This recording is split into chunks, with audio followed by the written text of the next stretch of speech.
What's going on, guys? Welcome back to This or That, a Hoops podcast. We got me, Matt, and Slim. The big three are all here in the flesh. We're talking about the Timberwolves tonight.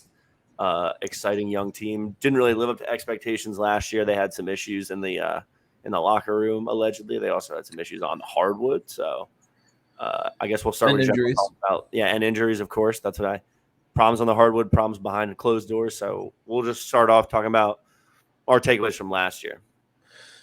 Yeah, I think the Timberwolves were a team that I felt like kind of took a step back, and I still feel like not that they're stuck in that run they had with Pat Bev in them, like that when they were the 8th seed.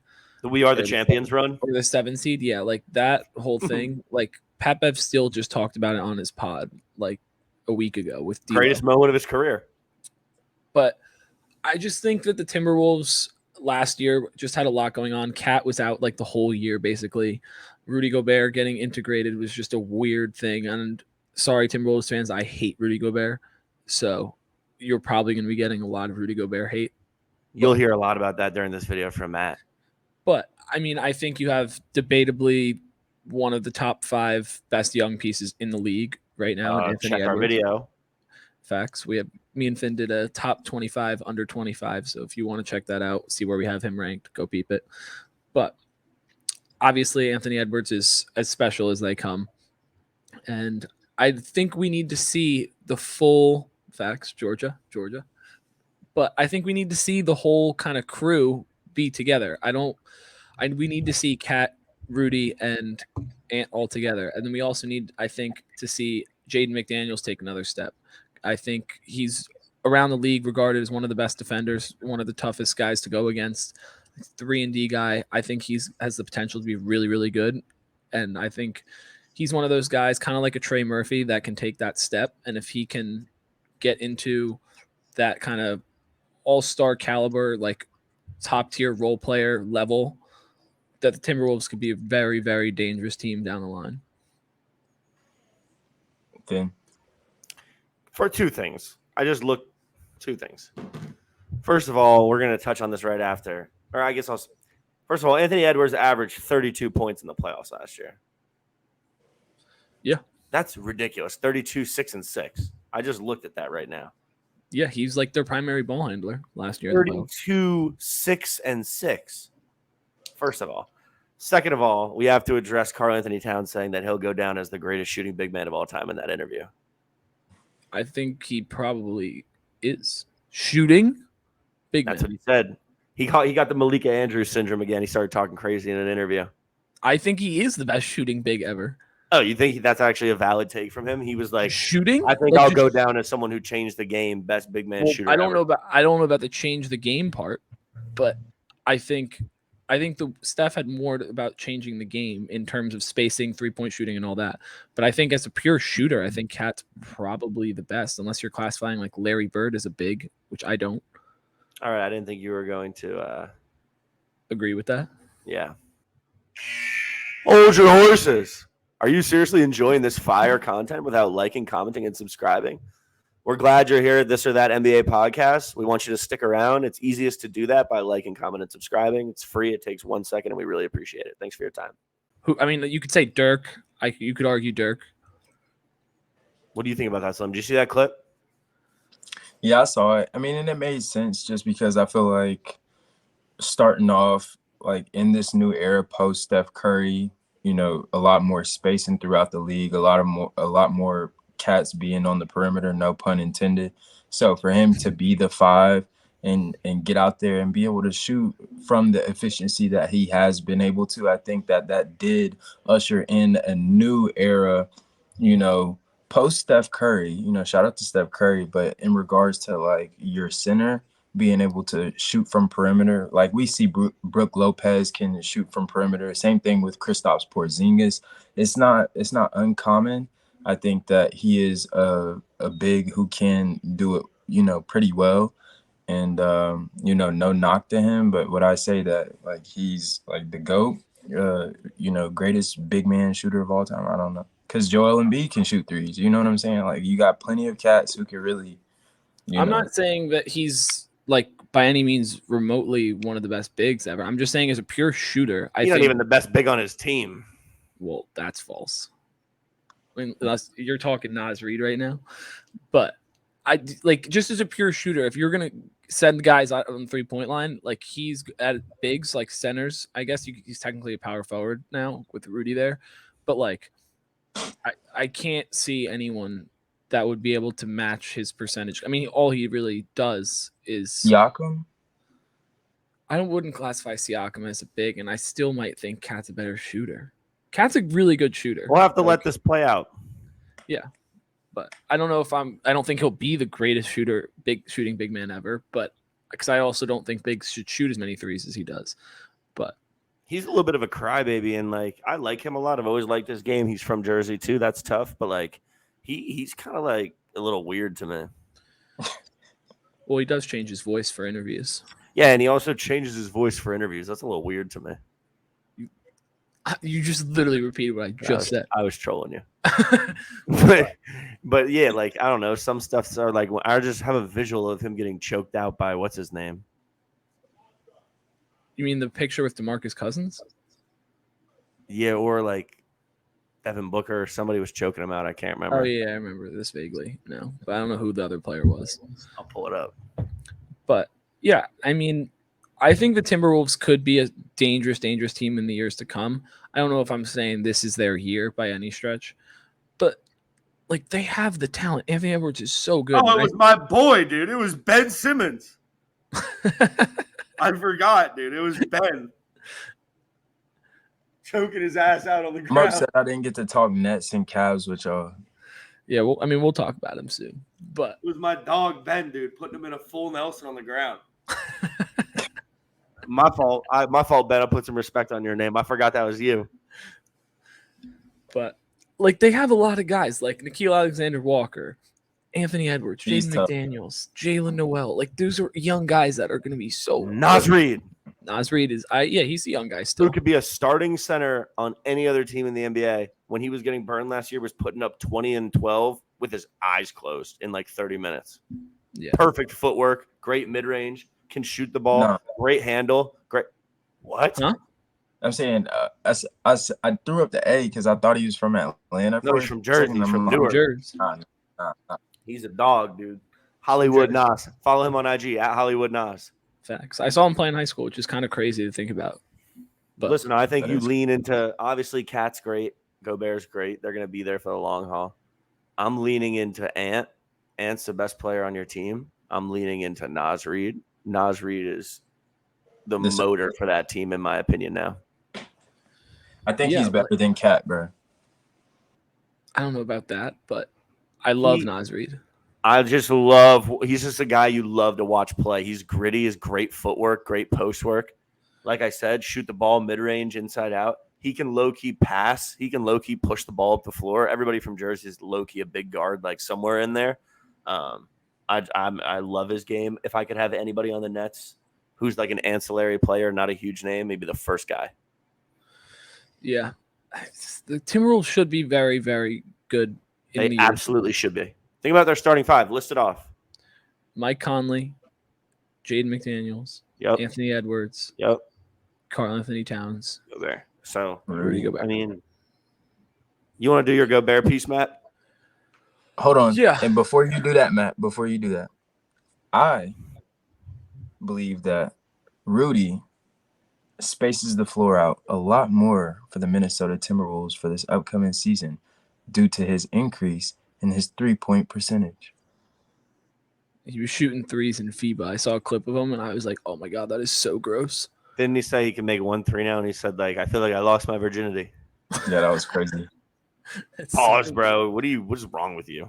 It's such a sus quote, to be honest.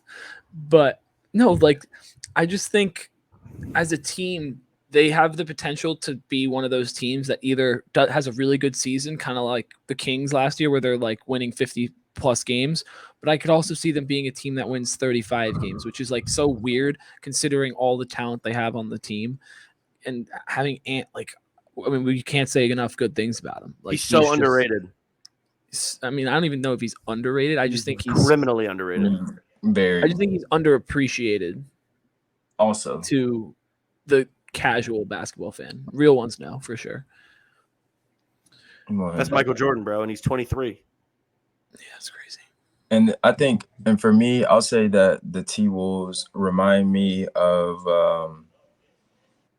the Boston Celtics in the manner of like the narrative that is pushed around the people who are on the team, like Ant, Cat, players of that nature, where they're as a team, they're trying to establish the dynamic. Like a year ago, right before this past season, we were arguing who should leave, Jaylen Brown or Jason Tatum, who's worth more, who are we gonna like. They're the 1 and 2 guy, but who's number one, who's number two, we don't know. And then we saw that this season, who it was. But I think that this was the case.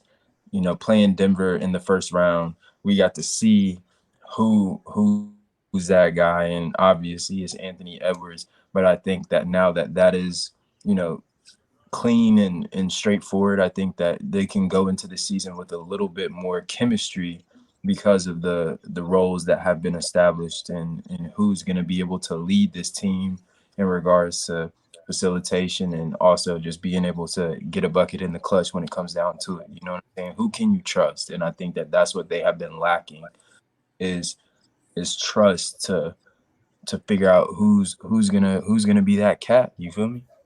Ant's the guy. Ant's the one you want with the ball in your hands. Ant's the best player on the team. Is Cat zesty? I'm not answering that question. Matt? I mean, like a little bit, but like at the same time, he's not. I don't know. It's just a weird. This is what the people want to know. If Matt thinks Cat's zesty.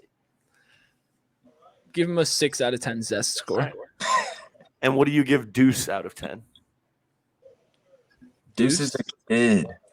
What do you Stop give hating on Deuce, dude. Bro, I'm just asking you questions. No, I'm not. I decline. All right, fine. I'm just playing. But I like a lot what you said about Slim getting them in tough spots to see who shines. Yeah. That kid, bro. All right, we already have talked about it a million times, but like that kid is so different. He put the squad on his back against Denver. Didn't he win one of those games by himself? Yeah. Bruce Brown said they were their toughest matchup. He felt like because Ant, like having to guard Ant, all that stuff, and like just how dominant he is crazy. But I want to quickly, before we go into our predictions for over under win total, like we do for every team, I just want to talk like kind of offensive adjustments, so to speak, for like how they could propel the offensive end, because obviously Ant and Cat are both gifted offensive players and they're going to put the ball in the hoop, but I think for them to be really successful as a team, it has to be more team incorporated. And I think they tried to do something similar to like what the Cavs did with the 2 big strategy. Obviously Cat is a way better floor spacer than Evan Mobley or Jared Allen, but I think that the Timberwolves have to kind of implement some of the stuff that the Cavs did, because obviously Rudy's a lob threat. Cat can be semi a lob threat, but I think they have to run a lot more high-low. I was really good to see we're on the same wavelength tonight. Yeah, like that kind of stuff is super, super important, and especially if you have shooters like Mike Conley, Jade McDaniels, like Shake Milton, who they just signed this offseason. Like that kind of stuff, it helps if you get the ball to the middle of the floor, especially with Cat being a threat to shoot from the mid-range. Rudy, not so much. But you have like the NBA, they also don't flare out like it is in high school or college, like when you throw it to the middle. So like you can have that skip pass all day. And Cat's a good enough passer where I feel like he can get it to the opposite corner. And he's also so tall, so he can hold it up here and swing it. And he's going to be taller than most of his matchups at the 4 anyway. So they can't really push the pace, though. What do you mean? I think Ant can push the pace. I know he can for sure, but like they don't really seem like a run and gun transition team to me. I don't think they will be, because obviously they have the 2 big lineup. That's what I mean. They're running that they're running one of those 2 lethargic dudes 90% of the time. Yeah, true. But I think they could be more of a run and gun team when like Cat is in at the 5 and you have Yeah. Nas as the 4. Yeah. And That's then my favorite lineup they have. Then you go and you don't Mike Conley's out and you put in Jay Noel or a I just said his name, Shake Milton. Like those kind of players, they can all push it up, and then that's where you get Cat running the floor and where he can actually be dominant inside, opposed to shooting threes and actually use his size in ways that we've seen him do it before. But I think if he gets that under control and he actually commands a paint presence, I think the Timberwolves are going to be really, really good at some point. This could be a hot take, dude. I don't even think Gobert should be on the roster.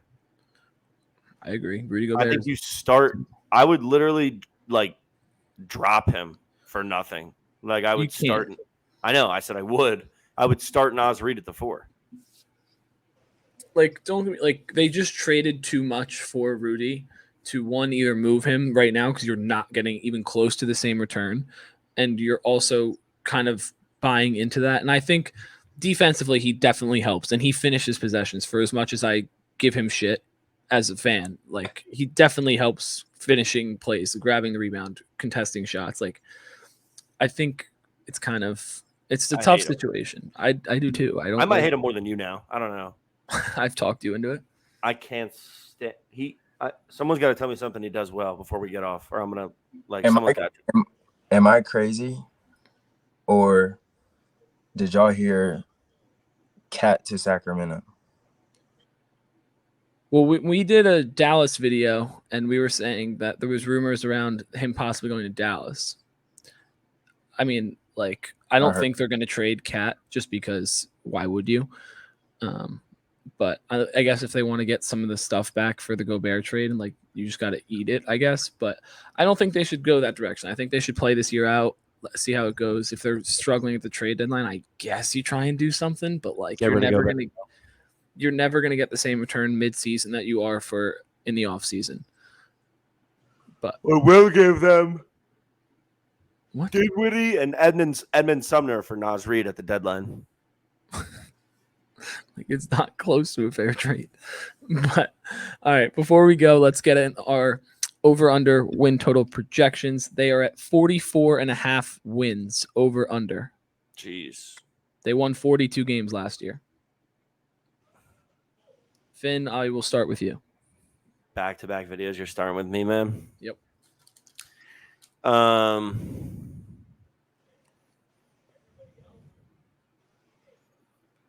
I'll go under by 1 or 2. Okay. Flim? I think they're in that ballpark. I'm not going to say they're going to win 46 games. I think they get like 40. Maybe. No, not even. I think Utah could really do better than them. The only X factor is really going to be how well the guys are going to be able to contribute with with having Anthony Edwards really run the helm.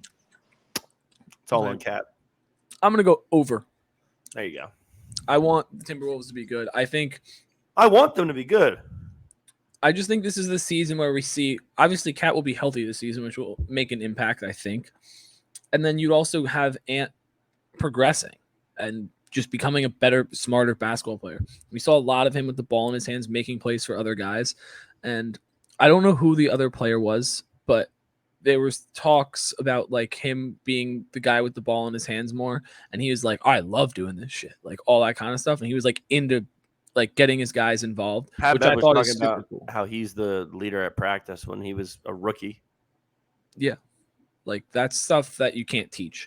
So intangibles. We talk about that a lot here. True. But I'm going to go over. I think they can get to 45. I think they could be hunting in that 6 seed range. I think there's a couple teams in the West at the top that I think could drop off a little bit. And I still think it'll be highly competitive. Like it'll be between the 4 seed and the 8 seed. It's going to be like 2-3 games. But I think the Timberwolves could maybe do something special, and I want them to. I do too. I want them to do well. I want Cat to play well. I want Nas Reed to play well. I want Ant to play well. I like Mike Conley. Everybody knows it. So, Yeah. Who's their coach? Name. I know the name. It's no, Taylor Jenkins is the Chris Finch. There it is. Mm-hmm. But Yeah, I think Timberwolves can have a pretty solid season. I don't know if they're going to be competing for a championship right now, but I think they could have a solid season if they can get a full first round matchup in, not where they're having to play a Denver or Golden State or someone like that. That's going to be a tough out. I think that's where the Timberwolves can come in and actually, like, I think in the series versus the Clippers, like the Timberwolves, I don't know if they win, but I think they put up a good fight. Like, I want to see them. I want to see them in a 7-game series with a team that we know is just not so much better than them. The Gobert West for is that. Mobley straight up. Gobert for Mobley straight up. Trade Gobert for a bag of chips. Just getting them fired up, son. We will see you guys next time. If you like this video, please like, comment, subscribe. We will be back with more videos talking every NBA team. And thank you guys again for 100 subs. We will see you guys soon, and peace.